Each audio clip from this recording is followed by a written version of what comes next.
नमस्कार प्रिय दर्शकों, स्वागत है आपका हमारे YouTube चैनल धार्मिक फैमिली में। आज हम फिर एक नई वीडियो लेकर आए हैं। आज का जो प्रसंग है वो है किस स्त्री के भाग्य में पुत्र की प्राप्ति नहीं होती है और उसे पूरे जीवन निसंतान ही रहना पड़ता है, और वो कौन से कार्य हैं जो एक पतिव्रता स्त्री को अपने जीवन में कभी नहीं करने चाहिए, नहीं तो उसे पुत्र की प्राप्ति नहीं होती है। मित्रों, एक समय की बात है जब माता लक्ष्मी भगवान विष्णु से मिलने के लिए जाती हैं और भगवान विष्णु से कहती हैं, प्रभु, आज मैं आपसे 3 प्रश्नों का उत्तर पूछने के लिए आई हूँ। तो भगवान विष्णु कहते हैं, हे देवी, तुम निश्चिंत होकर अपने तीनों प्रश्नों को मुझे बताओ, मैं तुम्हारे प्रश्नों का उत्तर अवश्य दूंगा। तो प्रश्नों को बताते हुए माता लक्ष्मी कहती हैं, प्रभु, मेरा पहला प्रश्न ये है कि वो कौन सी स्त्री है जिसके भाग्य में पुत्र की प्राप्ति नहीं होती है और वो पूरा जीवन निसंतान ही रहती है। और मेरा दूसरा प्रश्न है, वो कौन सी स्त्री है जो समय से पहले ही विधवा हो जाती है और बिना पति के दुखी जीवन व्यतीत करती है। और मेरा तीसरा प्रश्न है, वो कौन सी स्त्री है जो पति के होते हुए भी एक दुखी जीवन जीती है और उसे कभी अपने जीवन में सुख की प्राप्ति नहीं होती है। तो भगवान विष्णु माता लक्ष्मी के तीनों प्रश्नों को सुनकर बोले, हे देवी, मैं तुम्हें एक कथा सुनाता हूँ जिसे सुनकर तुम्हें तुम्हारे प्रश्नों का उत्तर मिल जाएगा, किंतु बहुत ध्यान से सुनना। तो माता लक्ष्मी कहती हैं, आप कथा सुनाइए प्रभु, मैं कथा को पूरा मन लगाकर सुनूंगी। कथा को सुनाते हुए भगवान विष्णु कहते हैं, एक समय की बात है जब एक गांव में एक सेठ रहता था और उस सेठ के 2 बेटे थे और दोनों की शादी हो चुकी थी, तथा सेठ और सेठ की पत्नी दोनों ही बहुत दुष्ट स्वभाव के थे, और सेठ का बड़ा बेटा और उसकी पत्नी भी दुष्ट स्वभाव की थी। लेकिन सेठ का छोटा बेटा बहुत ही अच्छे स्वभाव का था और उसकी पत्नी भी बहुत अच्छे स्वभाव की थी, और वो अकेले ही घर का सारा काम करती थी और घर में सभी के कपड़े भी धोती थी। इतना सब कुछ करने के बाद भी सेठ की पत्नी और बड़े बेटे की पत्नी हमेशा उसका अपमान करती रहती थी। कथा को आगे बताते हुए भगवान विष्णु कहते हैं, सेठ की बड़ी बहू का एक बेटा था और छोटी बहू को एक पुत्री थी। सेठ की पत्नी हमेशा उस पुत्री को लेकर अपनी छोटी बहू को ताना मारती रहती थी। फिर भगवान विष्णु कथा को आगे बताते हुए बोले, हे देवी, अब मैं उस सेठ की छोटी बहू की कहानी अच्छे से समझाता हूँ, क्योंकि उसकी छोटी बहू की कहानी से तुम्हें तुम्हारे पहले प्रश्न का उत्तर मिल जाएगा कि वो कौन सी स्त्री है जिसके भाग्य में कभी पुत्र की प्राप्ति नहीं होती है। तो इस कथा को सुनो। उस सेठ की जो पत्नी थी वह पहले से ही बड़े ही दुष्ट स्वभाव की थी, और उसके दुष्ट स्वभाव के कारण घर के सभी लोग उससे बहुत ज्यादा परेशान थे, और वो अपनी छोटी बहू को बहुत ही ज्यादा परेशान करती थी। उसको परेशान करने में उसे बहुत मजा आता था। सेठ की छोटी बहू का नाम राधिका था और वो बेचारी राधिका घर का सारा काम करती थी। फिर भी सेठ की पत्नी उसे हमेशा बहुत परेशान करती थी। वो कितना भी घर का काम कर ले, पर सेठ की बीवी हमेशा उसे ही डांटती रहती थी। एक दिन जब राधिका घर में झाड़ू लगा रही थी तो सेठ की पत्नी बोली, इतनी देर हो गई, तू अभी तक झाड़ू ही नहीं लगा पाई। मैं मंदिर जा रही हूँ और जब तक वहाँ से आऊंगी तब तक खाना बन जाना चाहिए। आते ही मैं खाना खाऊंगी। फिर वो बेचारी घर की साफ सफाई करके खाना बनाने में लग गई, और खाना बनाते समय वह मन में सोच रही थी, मैं घर का इतना काम करती हूँ, फिर भी मेरी सास मुझे हमेशा डांटती रहती है और हमेशा परेशान करती रहती है, और कभी भी प्रेम से बात नहीं करती है और घर का सारा काम मुझसे ही करवाती है। राधिका यह सब सोच ही रही थी, तभी दरवाजा खटखटाने की आवाज आई। तो उसने सोचा, अभी तो खाना तैयार भी नहीं हुआ और लगता है मेरी सासू माँ आज बहुत जल्दी ही मंदिर से लौट आई हैं। फिर राधिका दरवाजे के पास गई और दरवाजा खोला तो उसने देखा कि दरवाजे के बाहर एक साधु महाराज खड़े हैं। फिर वो साधु महाराज राधिका से कहते हैं, बेटी, मुझे कुछ भोजन करा दो, मुझे बहुत जोर की भूख लगी है। तो राधिका बोली, महाराज, मैं आपको भोजन तो करा देती, पर मेरी सास बहुत दुष्ट स्वभाव की है। वो मुझे बहुत डांटेंगी और अभी वो मंदिर गई है, मंदिर से आती ही होंगी। यदि वो आ गई और उन्होंने मुझे आपको भोजन कराते देख लिया तो मुझे बहुत मारेंगी, इसीलिए मैं आपको भोजन नहीं करा सकती। तो साधु बोला, बेटी, थोड़ा सा ही भोजन करा दो, मैंने सुबह से कुछ नहीं खाया है। साधु की ये बात सुनकर राधिका को दया आ जाती है और साधु से बोली, महाराज, आप अंदर आ जाइए, मैं आपको भोजन देती हूँ। तो फिर वो साधु अंदर आ जाते हैं और राधिका उनको भोजन देती है, और अभी साधु भोजन कर ही रहे थे, तभी अचानक राधिका की सास मंदिर से घर आ जाती है और उस साधु को भोजन करते देखकर बोली, ये मेरा घर है, कोई भोजनालय नहीं जो हर कोई यहाँ आकर भोजन करके चला जाएगा। और तुमने इस साधु को भोजन क्यों दिया? क्या अन्न मुफ्त में आता है जो हर किसी को अपने घर में बैठाकर खिलाती रहती हो? और यह कहकर उस साधु को धक्के मारकर अपने घर से बाहर निकाल दिया और उसका खाना उठाकर बाहर फेंक दिया। फिर राधिका से कहने लगी, तूने इस साधु को भोजन क्यों कराया? अन्न कितना महंगा आता है, तुझे पता नहीं? अब घर के लोग क्या खाएंगे? तो राधिका डरते हुए बोली, साधु बहुत भूखा था, इसीलिए मैंने उसे भोजन दे दिया था और उसे मैंने अपने हिस्से का भोजन दिया है, इसीलिए आज मैं भोजन नहीं करूंगी। और इतना गुस्सा क्यों होती हो? भोजन तो मैंने उसे अपने हिस्से का दिया है। ये सुनकर उसकी सास ने गुस्से में आकर राधिका को भी धक्के मार करके घर से बाहर निकाल दिया और बोली, जा, अब तुझे भी इस घर में रहने की जरूरत नहीं है और अब कभी मेरे घर में मत आना। फिर राधिका दरवाजे पर बैठकर रोती रही, किंतु उसकी सास ने दरवाजा नहीं खोला। और फिर राधिका ने सोचा, अब यहाँ से अपने मायके ही जाना पड़ेगा। फिर वो अपने मायके जाने लगती है तो बीच रास्ते में एक घना जंगल पड़ता है। राधिका भूखी प्यासी अपने मायके जा रही थी, तभी बारिश होने लगती है। फिर राधिका वहीं जंगल में एक पेड़ के नीचे बैठ जाती है, लेकिन फिर भी बारिश की बूंदें उसके ऊपर गिरती रहती हैं और वह भीगने लगती है। तो उसे एक और पेड़ दिखा जो काफी बड़ा था, तो वो बारिश से बचने के लिए वो उस बड़े से पेड़ के नीचे जाकर बैठ गई और रोने लगी। तभी उसे एक संत मिले और संत के कहा, बेटी तुम क्यों रो रही हो? तो राधिका ने संत को सारी बात बताई। तो संत ने कहा, वो लोग तुम्हें इसीलिए परेशान करते हैं क्योंकि तुम्हें अभी तक पुत्र की प्राप्ति नहीं हुई है, लेकिन तुम चिंता मत करो, मैं तुम्हें एक पर्ची देता हूँ जिसमें पुत्र प्राप्ति का उपाय लिखा है। फिर संत ने उसे एक पर्ची दी और कहा, इसमें लिखे उपाय को यदि तुम पूरी निष्ठा से करोगी तो तुम्हें पुत्र की प्राप्ति अवश्य होगी। और फिर इतना कहकर वो संत वहां से चले गए। फिर राधिका अपने मन में सोचने लगी, यदि मुझे भी पुत्र हो जाएगा तो मुझे भी ससुराल में बहुत सम्मान मिलेगा और मेरी सास मेरी बहुत इज्जत करेगी। यह सोच ही रही थी, तभी बारिश बंद हो गई और फिर उसने पर्ची को खोला और पढ़ा तो उसमें लिखा था, पुत्र प्राप्ति के लिए स्त्री को हमेशा अपने पति के बाएं ओर सोना चाहिए।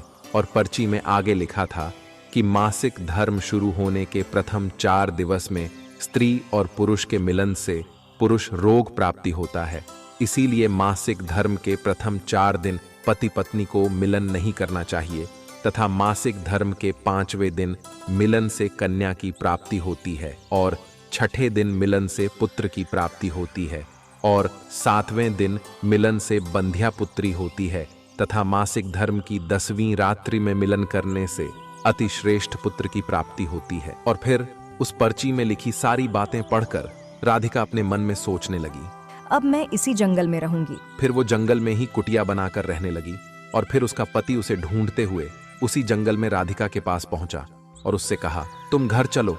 तो राधिका ने उसे पर्ची वाली सारी बात बताए और कहा, अब मैं यहीं रहूंगी जब तक मुझे पुत्र की प्राप्ति नहीं हो जाती। ये सुनकर उसका पति भी उसी के साथ जंगल में रहने लगता है। और फिर राधिका ने अपने मासिक धर्म के दौरान मासिक धर्म की 10वीं रात्रि में अपने पति के साथ मिलन किया और वो गर्भवती हो गई। फिर सुबह स्नान करके राधिका पूजा पाठ करने के लिए बैठी हुई थी, तभी उसका पति लकड़ी काटने के लिए चला गया और फिर भयंकर तूफान आया जिससे उसकी झोपड़ी उड़ गई और भारी बारिश होने लगी। और फिर बारिश से बचने के लिए राधिका उसी बड़े से पेड़ के नीचे जाकर बैठ गई और उस पेड़ पर 2 राक्षसी रहती थी जो इस समय बाहर गई हुई थी।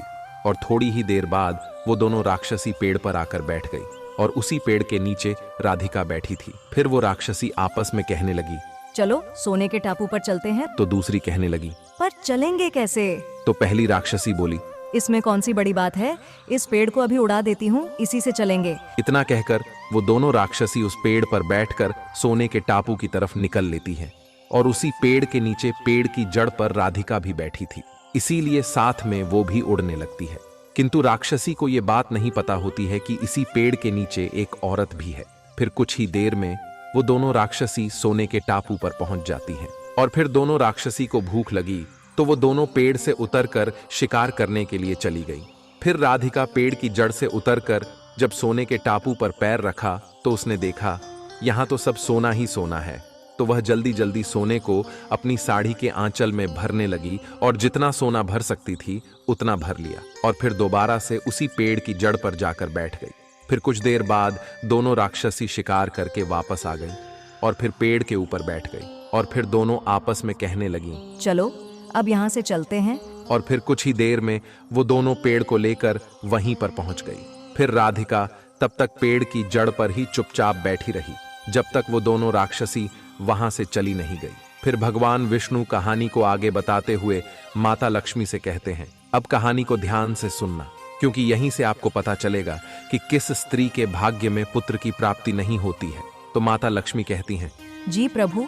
तो भगवान विष्णु कहते हैं, फिर कुछ देर बाद वो दोनों राक्षसी वहां से चली गईं और फिर राधिका उस सोने को लेकर पेड़ की जब से नीचे आ गई और सोचने लगी, ये सारा सोना लेकर मैं अपने घर जाऊंगी और मेरी सास इतना सोना देखकर खुश हो जाएंगी और मुझे परेशान करना बंद कर देंगी और मुझसे घर का काम भी नहीं कराएंगी। राधिका ये सोच ही रही थी, तभी उसका पति भी जंगल से लकड़ी काट कर आ गया और राधिका से कहने लगा, इतना सारा सोना तुम कहाँ से लाई हो? तो राधिका ने उसे राक्षसी वाली सारी बात बताई और कहा, चलो अब हम लोग घर चलते हैं। तो उसका पति बोला, ठीक है। और फिर दोनों घर जाते हैं और घर जाते ही राधिका ने अपनी सास को सारा सोना दे दिया। फिर इतना सारा सोना देखकर उसकी सास बहुत खुश हुई और उससे पूछने लगी कि तुम इतना सारा सोना कहाँ से लाई हो? तो राधिका ने अपनी सास को राक्षसी वाली सारी बात बताई। फिर उसकी सास ने सारा सोना ले लिया और उसके बाद राधिका से कहने लगी, इतने सोने से क्या होगा? जब वहाँ पर बहुत सारा सोना था तो तुझे और ज्यादा सोना लेकर आना था। इतना थोड़ा सोना लेकर क्यों आई हो? तो राधिका बोली, माँ जी, इतना सारा सोना तो है और लाती तो क्या होता? तो उसकी सास बोली, तुझे और ज्यादा सोना लाना था जिससे हमारी 7 पुश्तें बैठकर खाती, फिर भी सोना खत्म न होता। अब तू देख, इस बार मैं जाऊंगी और बहुत सारा सोना लेकर आऊंगी। तो राधिका ने कहा, नहीं माँ जी, आप वहाँ मत जाओ, वहाँ जान का भी खतरा है। तो सास बोली, नहीं, मैं तो जाऊंगी और बहुत सारा सोना लेकर आऊंगी। और इस प्रकार उसकी सास ने उसकी बात नहीं मानी और उसी जंगल में पहुंच गई और उसी पेड़ के नीचे जाकर बैठ गई जहां पर कुछ दिनों पहले राधिका बैठी थी। तो उसे राक्षसी उड़ाकर सोने के टापू पर ले गई थी। फिर कुछ देर राधिका की सास पेड़ की जड़ पर बैठी रही और थोड़ी ही देर में वो दोनों राक्षसी वहां आई और उसी पेड़ पर बैठ गई।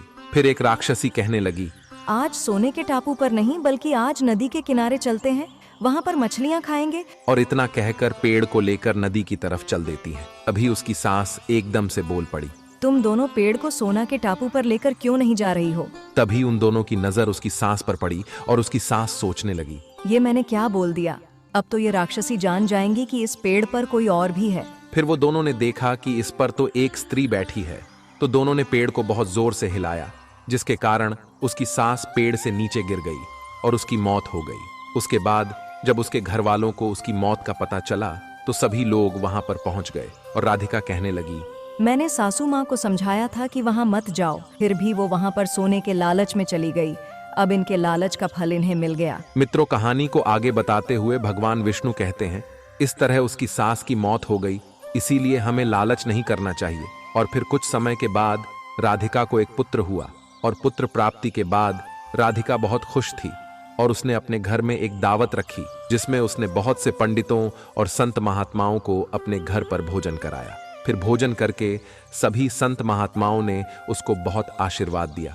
और उधर सेठ के बड़े बेटे की बहू, जो हमेशा राधिका को पुत्र को लेकर ताने मारा करती थी, उसका मुंह हमेशा के लिए बंद हो गया। फिर भगवान विष्णु माता लक्ष्मी से कहते हैं, मेरी कथा समाप्त हुई, अब मैं तुम्हें तुम्हारे प्रश्नों के उत्तर देता हूँ। तुम्हारा पहला प्रश्न था, कौन सी स्त्री के भाग्य में पुत्र की प्राप्ति नहीं होती है और वो पूरा जीवन निसंतान रहती है? तो जो स्त्रियां संत द्वारा दिए गए पर्ची में लिखी बातों के विपरीत कार्य करती हैं, उनके भाग्य में पुत्र की प्राप्ति नहीं होती है। और जो स्त्रियां अपने पति का आदर नहीं करती हैं और हमेशा उनसे लड़ती झगड़ती रहती हैं और अपने पति से हमेशा नाराज रहती हैं, उनके भी भाग्य में पुत्र की प्राप्ति नहीं होती है। इसीलिए प्रत्येक स्त्री को अपने पति का आदर सम्मान करना चाहिए। और तुम्हारा दूसरा प्रश्न था कि वो कौन सी स्त्री है जो समय से पहले ही विधवा हो जाती है और बिना पति के एक दुखी जीवन जीती है। तो समझ लो, जो स्त्रियां पति के होते हुए भी मांग में सिंदूर नहीं लगाती हैं और न ही मंगलसूत्र पहनती हैं और जहां भी जाती हैं बिना सिंदूर और बिना मंगलसूत्र के जाती है तथा पति के कहने पर भी उसकी बात नहीं मानती हैं और पराये मर्दों के 60 संबंध बनाती हैं, तो ऐसी स्त्रियां समय से पहले ही विधवा हो जाती हैं। इसीलिए एक शादीशुदा स्त्री को पतिव्रता जीवन जीना चाहिए और अपने पति के अलावा पराये मर्दों को नजर उठाकर भी नहीं देखना चाहिए। और तुम्हारा तीसरा प्रश्न था कि वो कौन सी स्त्री है जो पति के होते हुए भी एक दुखी जीवन जीती है और उसे अपने जीवन में कभी सुख की प्राप्ति नहीं होती है। तो समझ लो, ये वो स्त्रियां हैं जो सुबह देर तक सोती रहती हैं और सुबह 8 या 9 बजे के बाद उठती हैं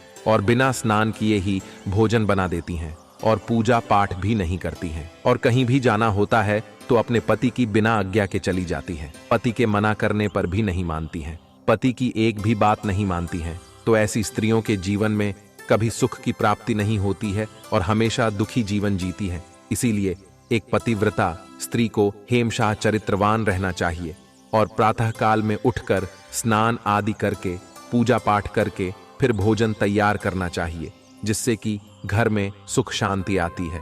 और माता लक्ष्मी की पूजा भी करनी चाहिए, जिससे कि माता लक्ष्मी प्रसन्न होती हैं। मित्रों, आपको ये कथा कैसी लगी हमें कमेंट्स करके जरूर बताना। तो बोलो जय माता लक्ष्मी की।